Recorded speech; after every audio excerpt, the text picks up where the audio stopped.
Hello friends, I welcome you to IS Mint. Today in this video we will see the methods that were changed to calculate the GDP. ठीक है, चलिए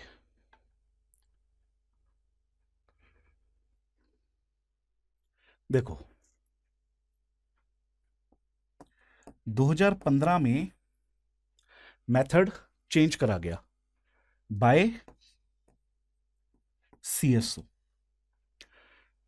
अब ये method पहले क्या था, before 2015 क्या था और 2015 के बाद क्या हुआ।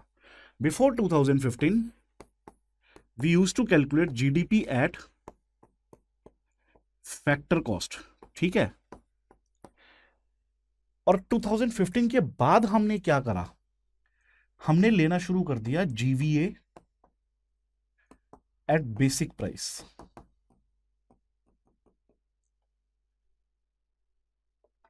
टू 2015 में मेथड चेंज हुआ जीडीपी कैलकुलेट करने का, ठीक है। मेथड भी चेंज हुआ प्लस डेटा जो हम इकट्ठा करते थे उसके सोर्सेज को भी एनहेंस किया गया।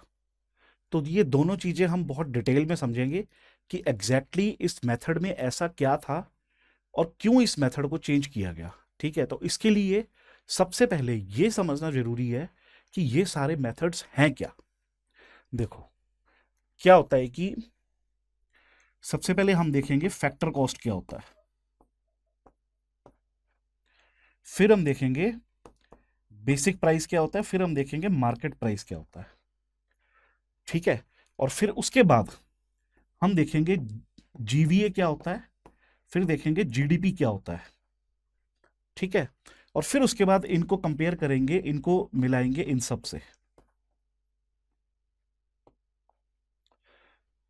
तो ये वीडियो जरूर देखना, this is the most important part of the whole chapter, because यहां से क्वेश्चंस अभी तक एज सच कुछ बहुत ज्यादा बने नहीं है, लेकिन ऐसी पूरी उम्मीद है कि यहां से क्वेश्चंस बनेंगे जरूर, बिकॉज ये बहुत पोटेंशियल एरिया है जहां से क्वेश्चंस जबरदस्त वाले बन सकते हैं, ठीक है ना। तो चलिए शुरू करते हैं। देखो सबसे पहले फैक्टर कॉस्ट, बेसिक प्राइस और मार्केट प्राइस, इनमें क्या डिफरेंस है तीनों में। देखो फैक्टर कॉस्ट जो होता है ना, इसको यहां समझते हैं। देखो फैक्टर कॉस्ट जो है ये सीधा सीधा वो गुड्स एंड सर्विसेज का प्राइस है जो कि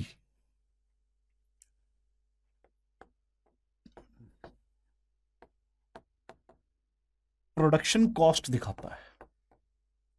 it shows the production cost, ठीक है। मतलब जब कोई प्रोडक्ट फैक्ट्री में था, वहां पे जब ये प्रोडक्ट बन रहा था, तब उस टाइम पे इसके बनते वक्त क्या क्या इस पे खर्चे लगे, ठीक है ना। सीधा सीधा हम सिर्फ और सिर्फ फैक्टर्स ऑफ प्रोडक्शन की कॉस्ट गिनेंगे, जिसमें क्या क्या आएंगे हमारे 4 फैक्टर्स ऑफ प्रोडक्शन। क्या क्या है? लैंड, लेबर, फिर इसके बाद कैपिटल, और लास्ट में एक एंटरप्रेन्योर। देखो लैंड जो कमाएगी रेंट, लेबर जो कमाएगी वेज, कैपिटल जो कमाएगी इंटरेस्ट, और एंटरप्रेन्योर जो कमाएगा प्रॉफिट। इन सब को ऐड करके हमारा आता है फैक्टर कॉस्ट। फैक्टर कॉस्ट में सिर्फ और सिर्फ ये चीजें आती हैं। क्या फैक्टर कॉस्ट के अंदर टैक्स को काउंट किया जाता है? नो। क्या फैक्टर कॉस्ट के अंदर सब्सिडी को काउंट किया जाता है? No. No taxes, no subsidies, सिर्फ और सिर्फ रॉ प्रोडक्शन कॉस्ट, ठीक है। कि प्रोडक्ट को बनाते वक्त उसमें क्या रॉ मटेरियल डाला, कितना लैंड का रेंट गया, कितना लेबर को पैसा गया, कितना प्रॉफिट कमाया, बस सिर्फ यही चीजों को फैक्टर कॉस्ट में रखा जाता है, ठीक है। अब बात करते हैं बेसिक प्राइस की। देखिए बेसिक प्राइस वो प्राइस है जो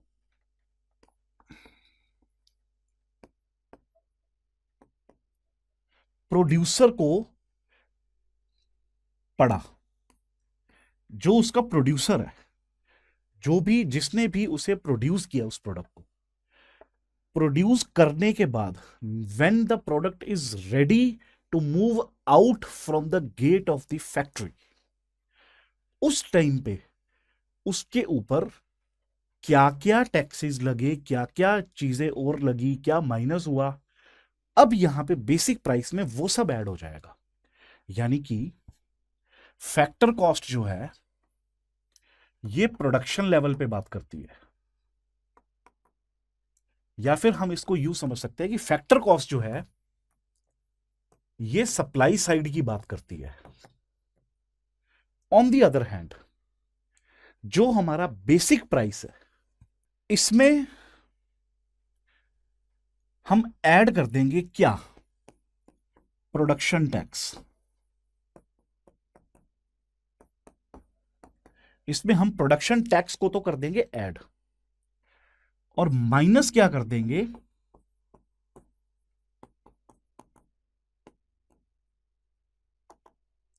माइनस हम इसमें से कर देंगे प्रोडक्शन सब्सिडी। यानी कि इसको ऑन दी अदर हैंड अगर ऐसे भी समझना हो तो यहां पे प्रोड्यूसर की जगह पे मैं लिख सकता हूं factor cost plus production tax plus production minus production subsidy. यानी कि फैक्टर कॉस्ट तो वो कॉस्ट हो गई जो किसी प्रोडक्ट की रॉ कॉस्ट है, कि भाई उसमें लगने वाला जितना भी सामान है, जो भी लेबर है, उस प्रोडक्ट को बनाने के लिए रॉ खर्चा क्या आ रहा है। फिर उसके बाद बेसिक प्राइस वो होता है कि अब ये प्रोडक्ट रेडी है और अब ये बाहर निकलने को तैयार है, तो अब उसके ऊपर कुछ और टैक्सेस लगेंगे और कुछ सब्सिडीज माइनस हो जाएंगी। वो कौन से टैक्सेस और कौन से सब्सिडीज हैं, ध्यान रखना इस बात को, ये सिर्फ और सिर्फ प्रोडक्शन टैक्स और प्रोडक्शन सब्सिडी है। ये प्रोडक्ट टैक्स प्रोडक्ट सब्सिडी नहीं है। इसका मतलब देखिए, प्रोडक्ट टैक्स वो होता है जो किसी प्रोडक्ट स्पेसिफिक के ऊपर टैक्स लगता है, और प्रोडक्शन टैक्स वो होता है जिसको प्रोडक्ट से कोई मतलब नहीं है, वो भैया प्रोडक्शन पे लगेगा, यानी फैक्ट्री पे लगेगा। जैसे इलेक्ट्रिसिटी यूज करी बनाते वक्त, तो इलेक्ट्रिसिटी पे टैक्स लगता है, तो वो हो गया प्रोडक्शन टैक्स। ठीक है, ये सारे टैक्सेस। और प्रोडक्ट टैक्स क्या हो गया, जैसे जीएसटी, जैसे एक्साइज ड्यूटी, जैसे कस्टम ड्यूटी, ये सारे एक प्रोडक्ट के ऊपर लगते हैं। और प्रोडक्शन टैक्स वो होती हैं जो प्रोडक्शन प्रोसेस पे लगते हैं, उनको प्रोडक्ट क्या बन रहा है उससे कोई मतलब नहीं है, वो प्रोडक्शन प्रोसेस के ऊपर टैक्स लगेगा। और प्रोडक्ट टैक्स लगेगा जब प्रोडक्ट बन के तैयार हो गया, तो उसके ऊपर जो टैक्स लगेगा। ठीक है ना। फैक्टर कॉस्ट में कोई टैक्स कोई सब्सिडी किसी की बात नहीं होती, सीधा सीधा रॉ मैन्युफैक्चरिंग कॉस्ट जो आ रही है किसी भी प्रोडक्ट की, सीधा सीधा वो फैक्टर कॉस्ट है। फिर उसके बाद बेसिक प्राइस क्या हो गया, उस रॉ प्रोडक्ट के अंदर जब हम प्रोडक्शन टैक्सेस और प्रोडक्शन सब्सिडीज को एडजस्ट कर देंगे। ठीक है, तो ये हो गया हमारा बेसिक प्राइस। ये प्रोड्यूसर के पॉइंट ऑफ व्यू से प्राइस है। अब बात करते हैं मार्केट प्राइस की। अब मार्केट प्राइस क्या है, ये कंज्यूमर को जिस रेट में वो प्रोडक्ट मिलेगा, इसको कंज्यूमर प्राइस भी आप बोल सकते हो। ये वो प्राइस है, मार्केट प्राइस वो प्राइस है जिस प्राइस पे वो प्रोडक्ट अब कंज्यूमर को मिलेगा। इसके अंदर क्या क्या ऐड हो गया, अब इसके अंदर लगेगा, यानी कि इसको यूं कह सकते हो बेसिक प्राइस प्लस अब यहां पे लगेगा product tax minus product subsidy. ठीक है ना। फैक्टर कॉस्ट सीधा सीधा प्रोडक्ट का raw price, basic price product के ऊपर लगने वाला production tax minus production subsidy, market price product बन के तैयार हो गया, फैक्ट्री से निकल गया, दुकान पे आ गया बिकने के लिए, दुकान पे बिक गया। जब वो बिका तो यानी कि वो उसका था कंज्यूमर प्राइस, जिसमें क्या ऐड होगा, अब इसमें प्रोडक्ट टैक्सेस लगेंगे माइनस प्रोडक्ट सब्सिडीज होंगी। ठीक है, फैक्टर कॉस्ट रॉ प्राइस यानी कि रॉ मैन्युफैक्चरिंग कॉस्ट प्रोडक्ट की, बेसिक प्राइस प्रोड्यूसर लेवल का price, market price consumer level का प्राइस। ठीक है, ये समझ गए। एक बार इसके टेबल को भी देखते हैं। ये टेबल्स नोट्स में भी एज इट इज दिए हुए हैं। ठीक है, तो आप यहां पे तो समझ लो, और नोट्स जब पढ़ोगे तो आपको ये रिवाइज करने के काम आएंगे टेबल्स। ये बहुत डिटेल टेबल्स हैं, आगे और भी आएंगे। देखो, फैक्टर कॉस्ट डेफिनेशन क्या है इसकी, the cost of production excluding any taxes और सब्सिडीज। फिर बेसिक प्राइस की definition, the price received by the producer including production tax and excluding production subsidy. The price received by the producer, ये हो गया producer का price. अब market price, the price paid by the consumer, जिसके अंदर क्या include हो गया, सारे इनडायरेक्ट टैक्सेस। इनडायरेक्ट टैक्सेस मतलब जो प्रोडक्ट के ऊपर लगने वाले हैं, एक्सक्लूडिंग ऑल सब्सिडीज। ठीक है ना, सब्सिडी को क्यों एक्सक्लूड करते हैं, टैक्स को क्यों इंक्लूड करते हैं, ये हम बेसिक्स ऑफ नेशनल इनकम वाले चैप्टर वाले टॉपिक में हम इसकी सिग्निफिकेंस डिस्कस कर चुके हैं कि क्यों ऐसा करा जाता है। ठीक है, अब यहां पे उस चीज को रिपीट नहीं करेंगे, आगे बढ़ेंगे। अगर आपको ये चीज भूल गए हो, ध्यान नहीं आ रही, तो बेसिक्स ऑफ नेशनल इनकम वाले टॉपिक की वीडियो एक बार दोबारा देख लो। अब बात करते हैं कि इसके अंदर इंक्लूड क्या क्या है। Cost of production factors, wage, rent, capital, profit. जो भी प्रोडक्शन फैक्टर की कॉस्ट है वो इसमें आती है। बेसिक प्राइस में क्या आएगा, फैक्टर कॉस्ट यानी कि ये वाली कॉस्ट जो प्रोडक्शन कॉस्ट थी, plus production taxes minus production subsidies. Market price में basic price plus product tax minus product subsidy. Exclude क्या क्या रहता है, ऑब्वियसली फैक्टर कॉस्ट में सारे टैक्सेस और सब्सिडीज को हटा दिया जाएगा। यहां पे product specific taxes and subsidies लग जाएंगी। ठीक है, प्रोडक्ट नहीं, प्रोडक्शन स्पेसिफिक। और यहां पे नथिंग, इंक्लूड्स ऑल टैक्सेस। ठीक है, सॉरी, एक्सक्लूड की बात हो रही है, तो यानी कि यहां पे जो प्रोडक्ट स्पेसिफिक टैक्सेस और सब्सिडीज होंगे उनको एक्सक्लूड कर दिया जाएगा। और मार्केट प्राइस में कुछ भी एक्सक्लूड नहीं होगा, यहां सब कुछ इंक्लूड होगा। अब पर्सपेक्टिव की बात करते हैं, reflects the producers cost without any tax और सब्सिडी इंटरवेंशन। जो फैक्टर कॉस्ट है ये प्रोड्यूसर की कॉस्ट की बात करता है। जो बेसिक प्राइस है ये प्रोड्यूसर के प्राइस की बात करता है, यानी कि प्रोड्यूसर उसको किस रेट में बेचेगा। मार्केट प्राइस बात करता है कि कंज्यूमर को वो कितने में पड़ेगा।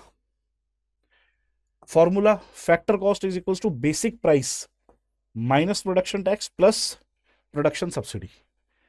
ये हमने क्यों करा, क्योंकि जनरली हम क्या करते हैं, हम इनको प्लस करते हैं, प्रोडक्शन टैक्स को तो प्लस करते हैं और प्रोडक्शन सब्सिडी को माइनस करते हैं। अब क्योंकि हमें ये दोनों चीजें इसमें से हटानी है, तो जो भी हमने प्लस किया उसको माइनस कर देंगे, जो जो माइनस किया उसको प्लस कर देंगे। ठीक है, सीधा सीधा समझ में आ गया ना फॉर्मूला। दोबारा समझो, हम किसी टैक्स को तो प्लस करते हैं और किसी सब्सिडी को माइनस करते होते हैं, ऐसे ही करते हैं। अब जब हमें उसमें से इन चीजों को बाहर करना है तो कैसे होंगी भाई, जिसको भी प्लस किया होगा अब उसको माइनस कर देंगे, जिसको भी पहले माइनस किया होगा उसको प्लस कर देंगे, है ना। प्रोडक्ट में से टैक्सेस को बाहर निकाल दें, टैक्सेस माइनस कर दें, कोई टैक्स नहीं लगा अभी तक, और सब्सिडी को ऐड कर दें तो वो हो जाएगी फैक्टर कॉस्ट। वहीं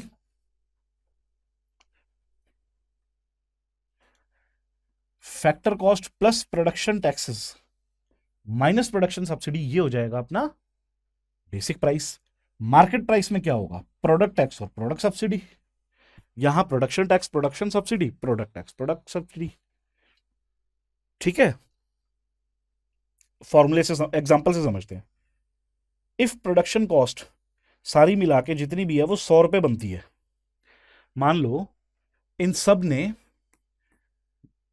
टोटल रुपए 100 लिए, तो ये हमारी हो जाएगी सीधी सीधी फैक्टर कॉस्ट। ठीक है, फिर इसके बाद बात करते हैं बेसिक प्राइस की। बेसिक प्राइस में क्या है, देखो फैक्टर कॉस्ट लग गई 100, फिर इसके ऊपर प्रोडक्शन टैक्सेस भी लगेंगे जो कि सपोज 10 रुपए के हैं, और सब्सिडी मान लो उस पर 5 रुपए की गवर्नमेंट सब्सिडी दे रही है, तो बेसिक प्राइस क्या हो जाएगा 105 रुपीज। अब मार्केट प्राइस की बात करते हैं। जो हमारा बेसिक प्राइस आया 105, इसके अंदर प्रोडक्ट टैक्स को ऐड करेंगे, मान लो प्रोडक्ट टैक्स हमने ऐड कर दिया 15 रुपए, और प्रोडक्ट सब्सिडी सपोज गवर्नमेंट 5 रुपए दे रही है उस पर, तो यानी कि हमारा मार्केट प्राइस हो गया 115। 100 रुपए में बन के तैयार हुआ, 105 रुपए प्रोड्यूसर ने ले लिए, 115 रुपए लास्ट में कंज्यूमर को पड़ा। ठीक है, यहां समझ गए। अब आगे देखते हैं। अब देखते हैं जीवीए और जीडीपी में क्या डिफरेंस है। What is GVA and what is GDP. अगर इसको भी समझ गए तो इसके बाद हमें चाहे तो जीवीए या जीडीपी किसी को भी, चाहे फैक्टर कॉस्ट, चाहे बेसिक प्राइस, चाहे मार्केट प्राइस, किसी पे भी किसी को भी निकालो, आराम से निकाल देंगे। देखते हैं जीवीए क्या होता है। देखिए जीवीए जो है measures the value added to goods and services during the production process in an economy. On the other hand, GDP measures the total monetary, इस वर्ड पे गौर करना, total monetary value of all final goods and services produced in the economy during a given period. मतलब GVA, देखो GVA जो है ये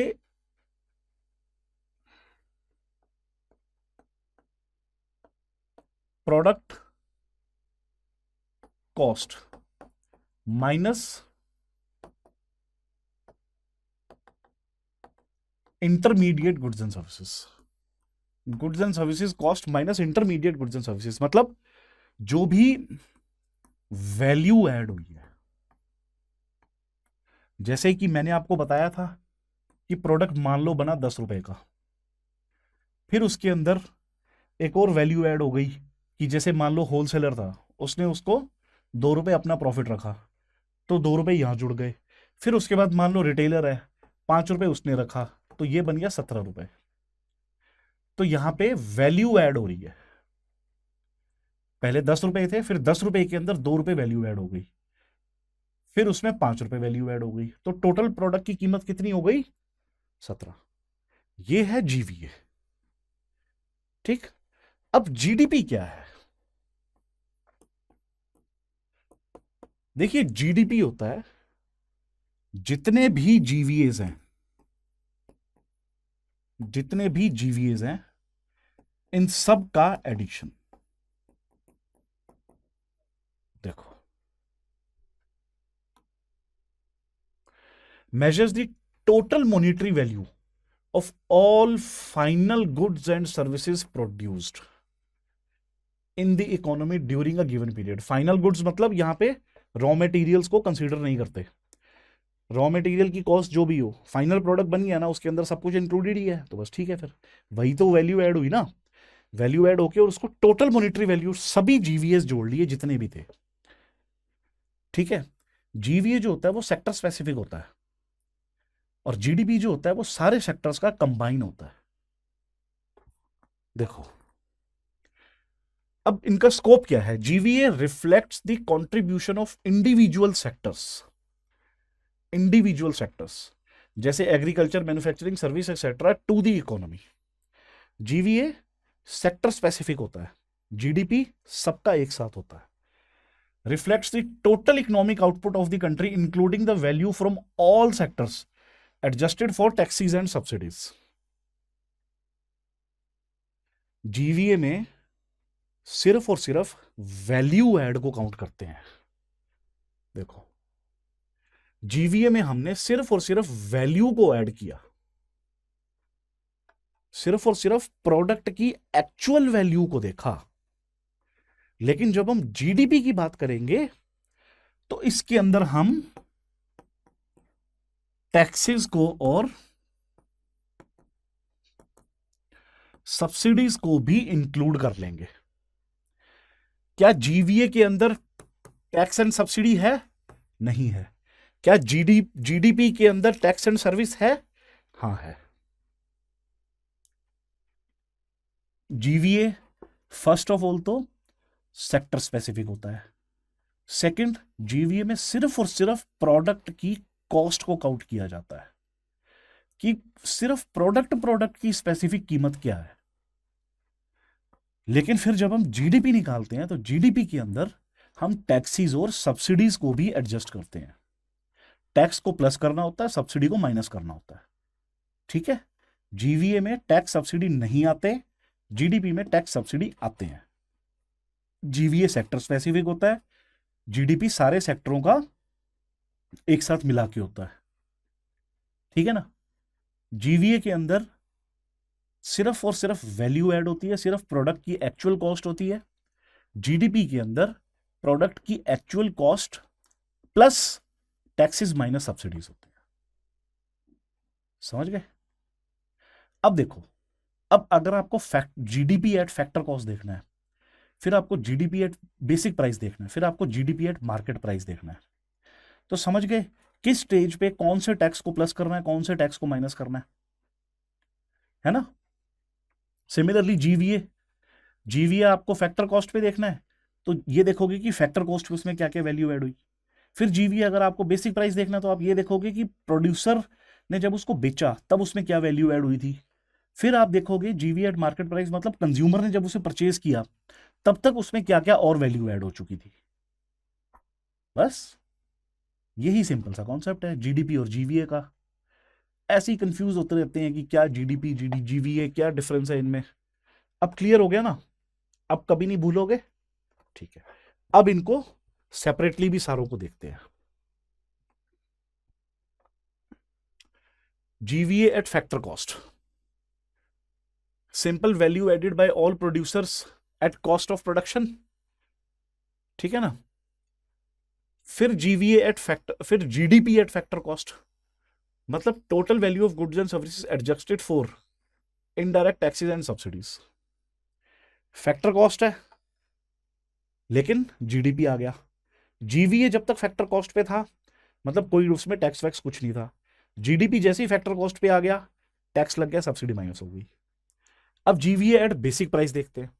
basic price मतलब वो प्रोडक्ट जब बन के रेडी है, तैयार है गेट से बाहर जाने के लिए, प्रोड्यूसर को उसके बदले कुछ पैसा मिलने वाला है। अब वो कितना मिलेगा वो देखते हैं। Value added by producer at basic price includes, मतलब इसमें क्या इंक्लूड है?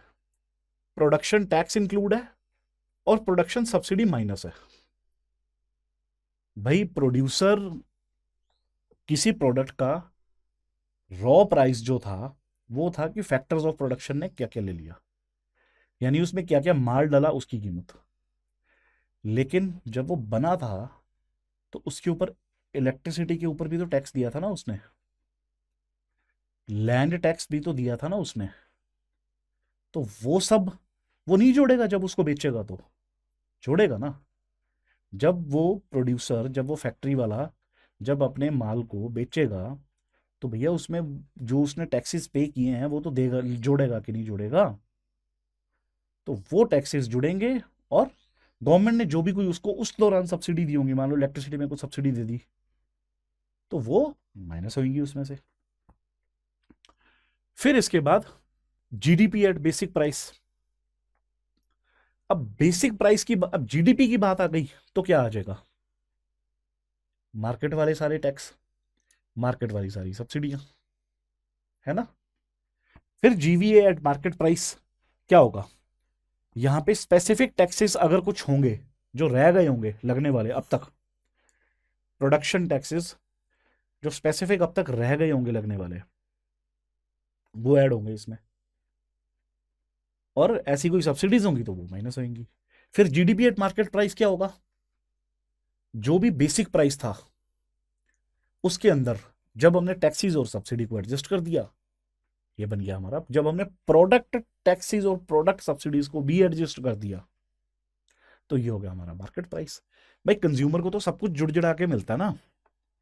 देखो, आप एक पेन खरीदने गए बाजार में, उस पेन के ऊपर, उस पेन को बनाने की कुछ कीमत लगी है, कुछ उसमें रॉ मटेरियल डला है, इंक कुछ पैसे की आई है, उसके रिफिल के कुछ पैसे लगे हैं, उसके आउटर कवर के प्लास्टिक के कुछ पैसे लगे हैं, है ना। वो हो गया उसका प्रोडक्शन कॉस्ट। अब आ जाओ, अब जब जिस फैक्ट्री में वो बन रहा था उस फैक्ट्री के को गवर्नमेंट को कुछ टैक्सेस पे करने थे, कुछ इलेक्ट्रिसिटी के टैक्सेस हो गए, कोई लाइसेंस फीस हो गई, कोई कुछ हो गया, कोई इस तरह की फीसें हो गई, ठीक है। वो सब प्रोडक्ट में नहीं जुड़ेगा क्या? ऑब्वियसली जुड़ेगा। भाई प्रोड्यूसर अपनी जेब से थोड़ी देगा वो सब। अगर वो अपनी जेब से ही देगा तो कमाएगा क्या? और कमाएगा नहीं तो फैक्ट्री कैसे चला पाएगा? तो वो सब भी उसमें जुड़ गया।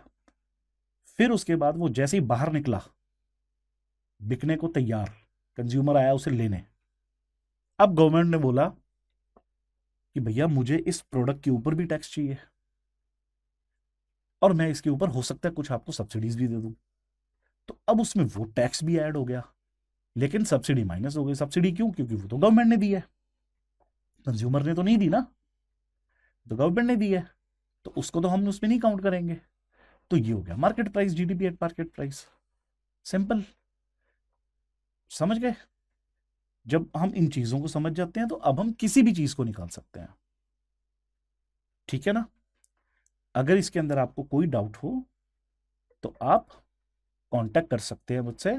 वेबसाइट पे एकदम नीचे नीचे जाएंगे तो वहां पे कांटेक्ट फैकल्टी का फुटर में आपको एक ऑप्शन मिलेगा, कांटेक्ट फैकल्टी, ठीक है। वहां पे आप अपना डाउट लिख के भेज दो, आपको डेफिनेटली आपके डाउट का रेजोल्यूशन मिलेगा। समझ गए? ये कुछ इसके एग्जांपल्स हैं और इसकी डिटेल्स हैं जो आप नोट्स में से पढ़ लेना। मुझे लगता है क्लास में अभी इसको टाइम वेस्ट नहीं करना चाहिए। मैंने आपको पूरा समझा दिया क्या कॉन्सेप्ट है। अब आप इसको नोट्स में से प्लीज इसको अच्छे से रिवाइज कर लेना। इसमें अब एक दो चीजें और देख लेते हैं। टैक्सेस किस किस टाइप के होते हैं? देखो, इनडायरेक्ट टैक्सेस जो जीडीपी मार्केट प्राइस के अंदर होते हैं, कौन कौन से होते हैं? जैसे GST, excise duty, custom duty, VAT, cess, ठीक है। ये सारे वो टैक्सेस हैं जो मार्केट प्राइस में ऐड हो रहे हैं। फिर प्रोडक्शन टैक्सेस कौन कौन से हैं? फॉर एग्जांपल जैसे प्रॉपर्टी टैक्स, जैसे लाइसेंस फी, जैसे स्टैम्प ड्यूटी, ठीक है। अब सब्सिडीज कौन कौन सी हैं? जैसे product subsidy, for example PDS, public distribution system. भाई चावल और गेहूं सस्ता मिलता है ना उसमें, तो वो हो गई प्रोडक्ट सब्सिडी।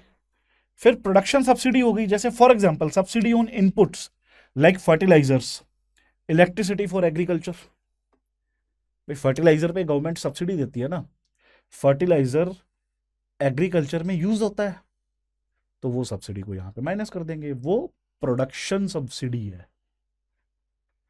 जब क्रॉप प्रोड्यूस हो रही थी उस टाइम पे यूज होने वाला फर्टिलाइजर सब्सिडाइज्ड रेट पे आ रहा है, तो ये प्रोडक्शन सब्सिडी है। समझ गए? अब कंफ्यूज करने के लिए यहां पे कैसे भी क्वेश्चन बनाए जा सकते हैं।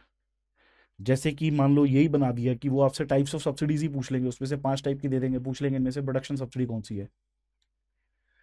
या वो स्टेटमेंट्स बना देंगे जिसमें से कुछ टाइप के टैक्सेस और कुछ टाइप के टैक्सेस को प्लस कर देंगे, बोल देंगे इनमें से कौन सी स्टेटमेंट सही है, ठीक है ना। तो ये सब चीजें आप प्लीज समझ के जाना। या फिर वो ये भी क्वेश्चन आपसे पूछ सकते हैं कि फैक्टर कॉस्ट को मार्केट प्राइस बना के कोई स्टेटमेंट बना दी, मार्केट प्राइस को बेसिक प्राइस बना के स्टेटमेंट बना दी, तो इस तरीके से भी पूछ सकते हैं। तो इसलिए बहुत जरूरी है कि कॉन्सेप्चुअल क्लैरिटी होनी, और वो कैसे आएगी? जब हम इन सारी चीजों को अलग अलग समझेंगे। फैक्टर कॉस्ट क्या होता है, बेसिक प्राइस क्या होता है, मार्केट प्राइस क्या होता है, फिर उसके बाद जीवीए क्या होता है और जीडीपी क्या होता है। जब ये 5 चीजें हमें पता चल गई, अब इसमें से किसी को भी किसी के साथ जोड़ के निकाल लो, ठीक है ना। वो भी सब निकाल के आपको टेबल में नोट्स में दिया हुआ है। तो आप उसको बहुत अच्छे से पढ़ना, यहां से पोटेंशियल जबरदस्त वाले क्वेश्चंस बन सकते हैं।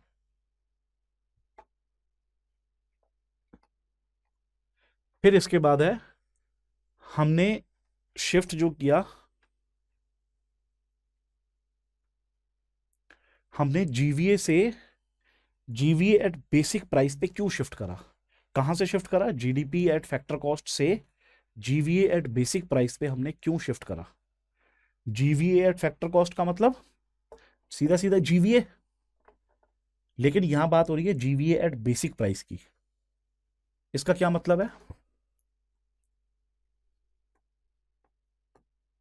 GVA at basic price, GDP at factor cost, मतलब ये कि जो हमारी जीवीए थी, यानी कि जो प्रोडक्शन कॉस्ट थी, जो फैक्टर्स ऑफ प्रोडक्शन ने ली थी, प्लस हम इसमें क्या कर देंगे, टैक्स प्लस माइनस सब्सिडी। ठीक है, लेकिन जीवीए एट बेसिक प्राइस में क्या आ जाएगा?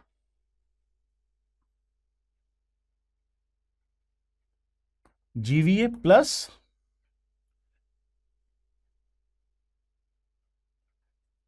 क्या हम इसको ये लिख सकते हैं कि GDP at factor cost plus tax minus production subsidy? ठीक है ना? यानी कि हमने इसके अंदर पहले हम क्या काउंट कर रहे थे, पहले हम वो काउंट कर रहे थे कि जो प्रोडक्ट का एक्चुअल कीमत है, लेकिन अब हम उस पे आ गए कि जो प्रोड्यूसर की जो कीमत है, भाई प्रोड्यूसर उसको फैक्ट्री के गेट से किस रेट पे बाहर निकालेगा, अब हम उस चीज को देखते हैं। पहले हम सिर्फ और सिर्फ वो देखते थे कि किस रेट में वो बन के तैयार हुआ। अब हम क्या देखते हैं कि प्रोड्यूसर उसको फैक्ट्री से किस रेट में बाहर निकालता है, यहाँ ओनली फैक्टर कॉस्ट आएगा। ठीक है ना? अब इसके कुछ बेनिफिट्स देखते हैं कि ऐसा क्यों किया, why it happened. First is alignment with the international standards. देखिए, यूएन के कुछ एक सिस्टम है नेशनल अकाउंट को, नेशनल इनकम को अकाउंट काउंट करने का। ठीक है, उस सिस्टम के अकॉर्डिंग हमने हमारे सिस्टम को लाना था, तो हमने 2015 में ये चेंज लाया। फिर इसके बाद enhanced transparency and accuracy. GVA at basic price includes production tax and exclude production subsidy, offering a clearer picture of the actual value added by producers. This method reflects the true economic contribution of various sectors without the distortion caused by different tax and subsidy regimes. क्योंकि हमने इसमें product पे लगने वाले कोई tax subsidy को नहीं लिया, लेकिन प्रोडक्शन टैक्स सब्सिडी को ले लिया। अब प्रोडक्ट पे जो मर्जी टैक्स बढ़े कम होए कुछ भी होए, हमें कोई मतलब नहीं। भाई ऐसा हो सकता है ना कि सपोज अगर हम प्रोडक्ट के टैक्सेस को भी काउंट करते हैं, मान लो आज प्रोडक्ट पे 5% टैक्स लग रहा है, सपोज कल को उसी प्रोडक्ट पे मान लो 18% टैक्स हो जाए, तो जीडीपी तो वैसे ही बढ़ गई। लेकिन जीडीपी में हमारा पर्पस क्या होता है? पैसे देखना थोड़ी पर्पस होता है। पर्पस ये होता है कि हमें क्वांटिटी देखनी होती है कि कितनी क्वांटिटी बनी। लेकिन क्योंकि एज सच क्वांटिटी को मेजर कर नहीं सकते, बिकॉज हर हर की अलग अलग क्वांटिटी होती है, हर की यूजेबिलिटी अलग अलग है। जैसे एफएमसीजी के अंदर प्रोडक्ट्स बहुत जल्दी जल्दी यूज होते हैं। वहीं अगर हम ऑटोमोबाइल की बात करें तो वहां पे आदमी एक बार गाड़ी खरीदता है, उसके बाद 8-10 साल नई गाड़ी नहीं खरीदता है ना। तो इसलिए ये प्रोडक्ट्स को काउंट करना इज इम्पॉसिबल। तो इसलिए हम क्या करते हैं, हम उनकी प्रोडक्शन वैल्यू को काउंट कर लेते हैं, उस प्रोडक्ट की वैल्यू को काउंट कर लेते हैं।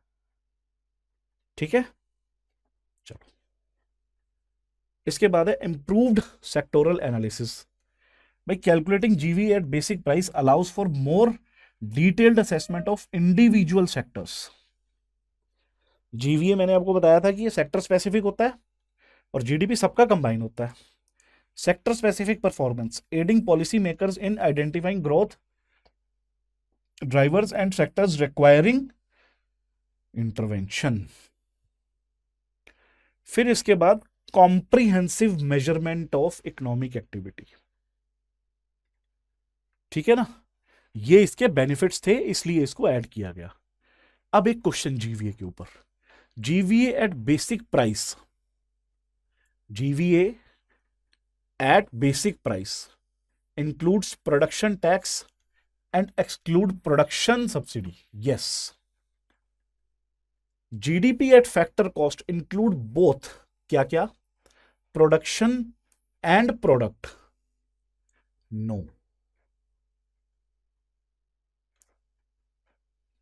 इसके बाद shift to GVA at basic price aligns India's accounting practice with UN system of national accounting 2008. Yes.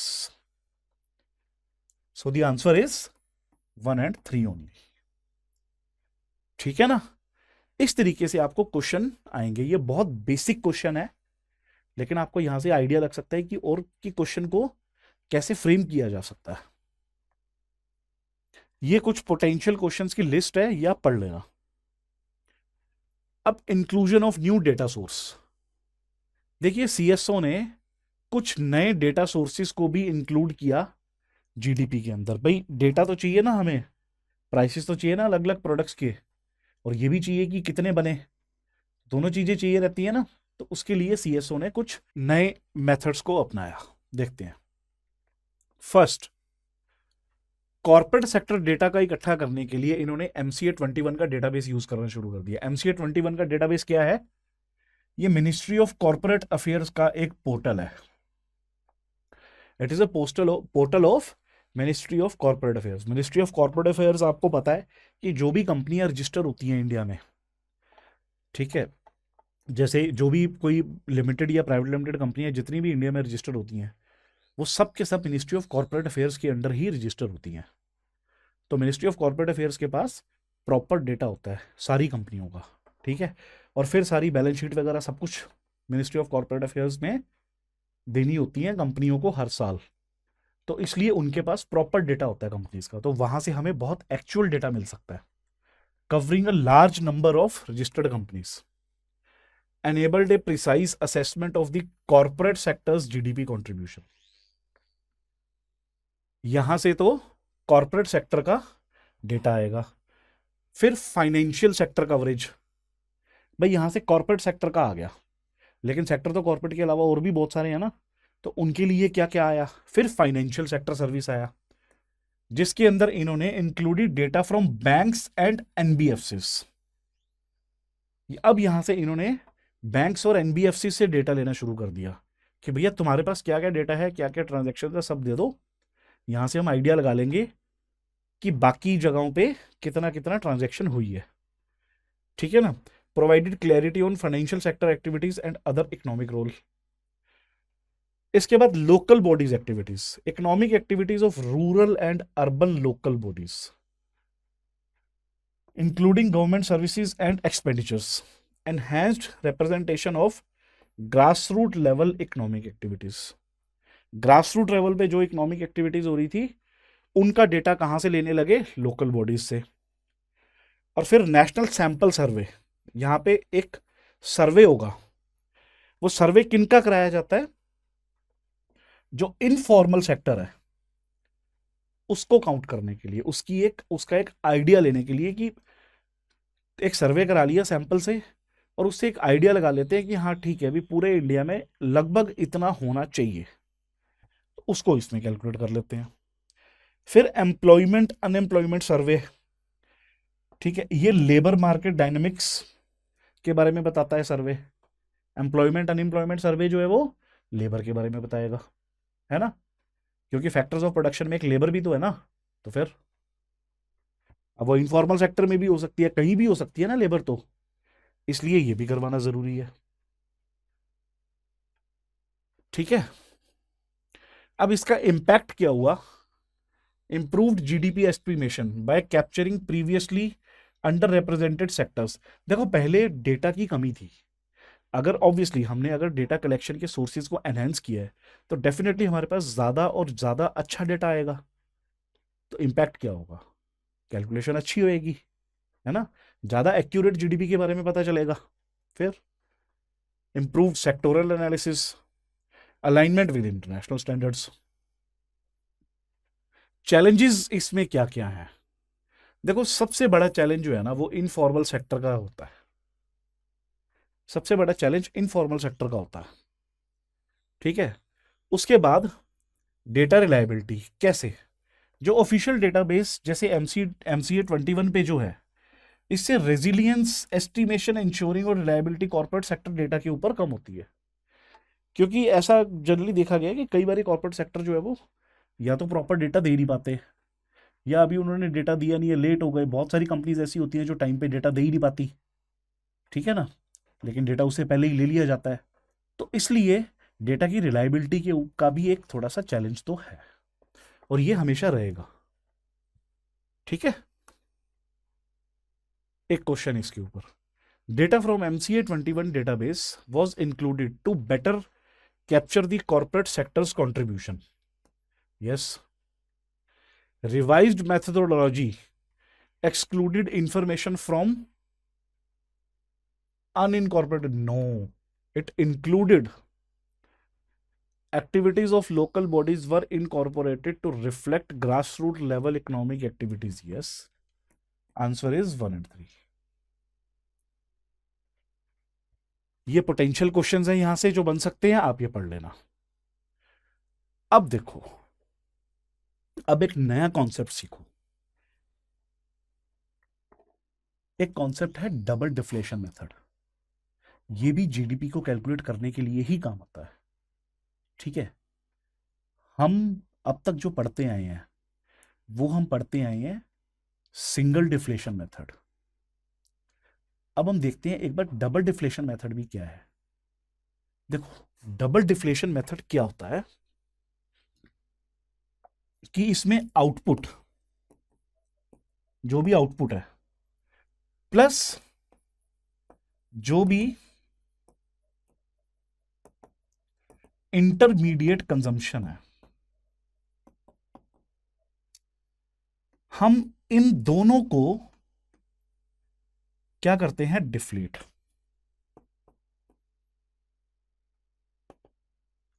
Deflate to what, deflate to a price which is lower. अब सिंगल डिफ्लेशन मेथड जो generally हम use करते हैं वहां पे ये जो lower price है ये कहां से आता है, ये आता है बेस ईयर से,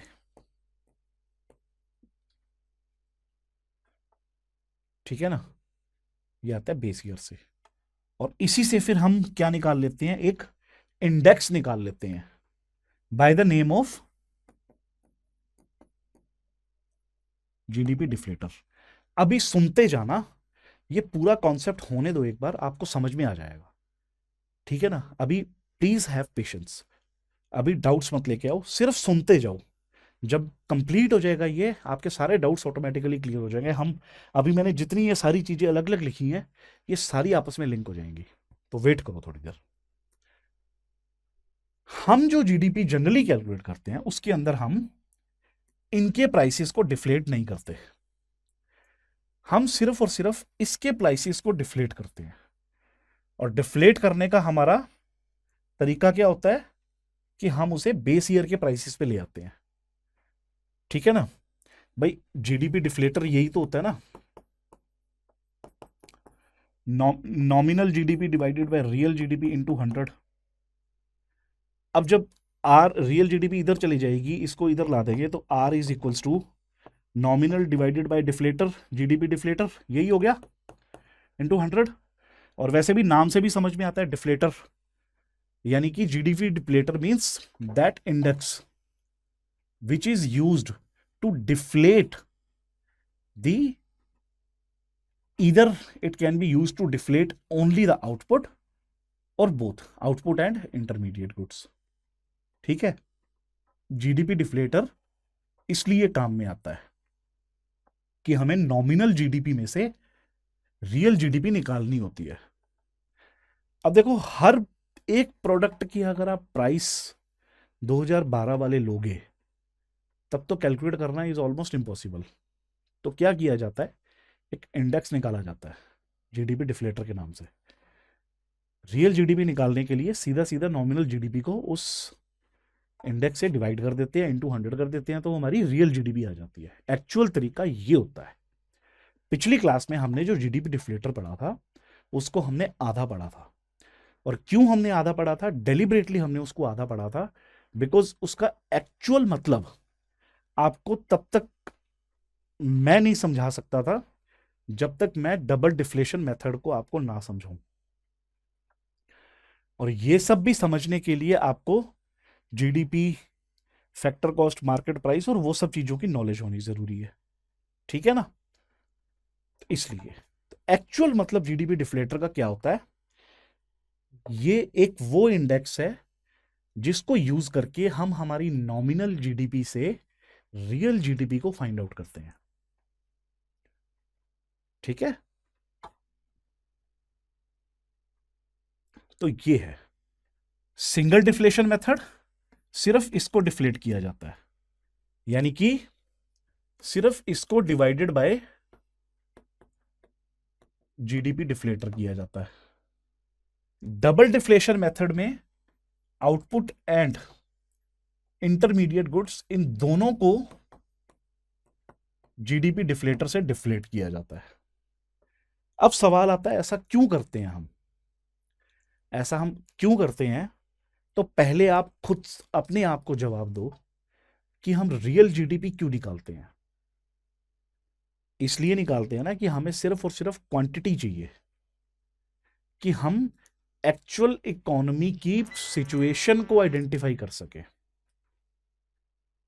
इसीलिए ना, तो इसीलिए हम डिफ्लेट करते हैं नॉमिनल प्राइस को, ताकि हमें प्राइस की वजह से बढ़ी हुई जीडीपी ना पता लग जाए, हमें जीडीपी एग्जैक्ट पता चले कि प्रोडक्शन कितनी हुई है। इसलिए हम उसमें से रियल जीडीपी निकालने के लिए हम इन्फ्लेशन को माइनस कर देते हैं। जो भी प्राइस राइज है वो हमें नहीं चाहिए। ठीक है? सिमिलरली उसी चीज को और ज्यादा बेटर बनाने के लिए, है ना, रियल जीडीपी को और ज्यादा रिलायबल बनाने के लिए हम एक के बजाय दोनों चीजों को डिफ्लेट कर देते हैं। लेकिन इसमें कुछ चैलेंजेस भी हैं। चैलेंजेस ये हैं कि इतना मतलब दोनों लेवल्स पे जाके डिफ्लेट करना थोड़ा प्रैक्टिकली इम्पॉसिबल सा हो जाता है। इसलिए हम जनरली एक ही चीज को डिफ्लेट करते हैं, और वो है सिर्फ और सिर्फ आउटपुट को ही डिफ्लेट करते हैं जीडीपी काउंट करने के लिए। आउटपुट और इंटरमीडिएट गुड्स दोनों को हम डिफ्लेट जनरली नहीं करते, क्योंकि ये करना थोड़ा सा और कॉम्प्लेक्स हो जाता है। राइट? अब देखो,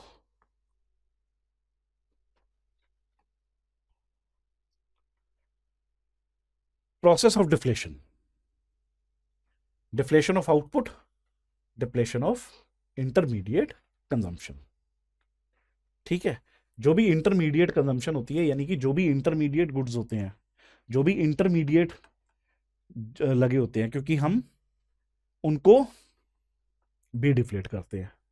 real value added calculation, real value added is equals to real output minus real intermediate consumption.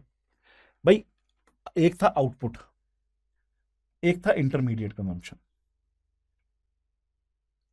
और एक है real output, real intermediate consumption. ये जो आउटपुट इंटरमीडिएट कंजम्पशन है, ये एक्चुअल में nominal output, nominal intermediate consumption है ये इन रियलिटी। ठीक है?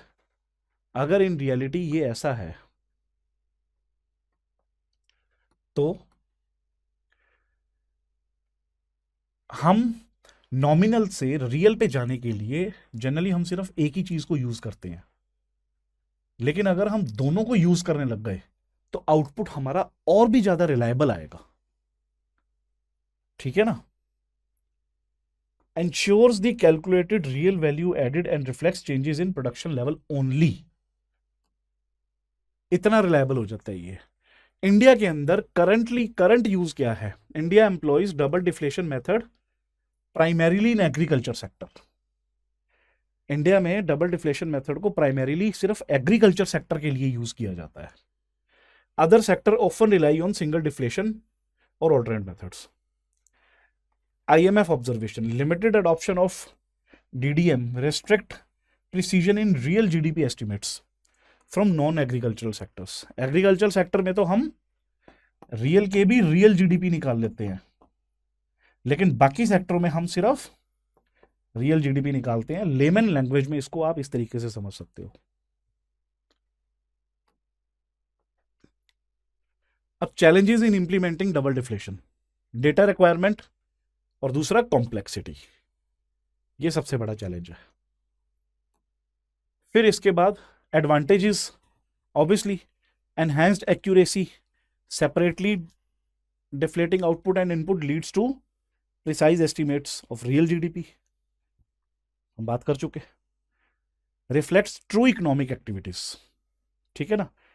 Captures actual changes in production volume isolating from their price distortions, offers a clearer picture view of economic growth and productivity, ठीक है। ये टेबल में दोनों का डिफरेंस समझाया हुआ है कि डबल डिफ्लेशन में और सिंगल डिफ्लेशन में क्या अंतर है, right.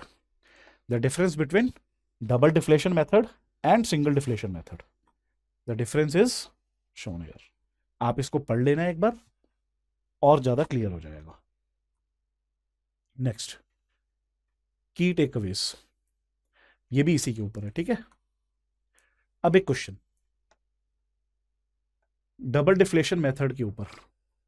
It involves deflating both output and intermediate consumption separately to account for price change. Yes, India extensively uses the DDM across all sectors for GDP? No, only agriculture. Method provides a more accurate measure of real value added by isolating volume changes from price fluctuations. Yes. Next. ये इसके कुछ potential questions हैं जो यहां से बन सकते हैं, आप इनको प्लीज एक बार जरूर देख लेना। बस इस टॉपिक में इतना ही, मिलते हैं अगले टॉपिक में। Thank you.